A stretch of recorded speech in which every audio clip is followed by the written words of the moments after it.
Ok, donc là on arrive sur un rond-point qui est très dangereux, qui est soit dangereux pour les cyclistes, s'ils restent sur la route, soit très pénible pour les cyclistes s'ils respectent la voie cyclable. Donc il y a une voie cyclable, on voit là, pour aller vers la base nature et peut-être la promenade des bains, là où on pourra faire du vélo. Donc la voie cyclable, en fait, ce qu'il faut bien comprendre, c'est qu'elle est tout le long, et en fait on est obligé de mettre tête à terre. Puisque si on veut traverser, ça, on peut y aller en étant sur le vélo, mais c'est quand même assez risqué.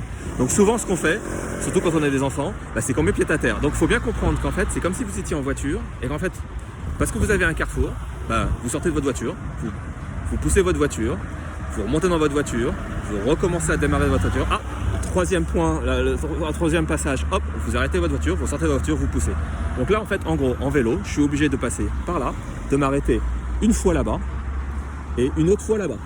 J'ai deux routes, je dois m'arrêter 2 fois si je veux passer en toute sécurité. Donc la solution qu'on fait d'habitude nous en vélo, c'est qu'on passe par le rond-point. Mais passer par le rond-point sur ce rond-point là, n'oubliez pas, il y a 2 fois 2 voies, on a 2 voies, on voit des sacrés pick-up qui roulent. Ça veut dire qu'il y a une route qui arrive en bas, là, qui revient du point fond. Et si vous voyez bien le carrefour qu'il y a, voilà, il y a quelqu'un qui vient en vélo, vous allez voir la difficulté.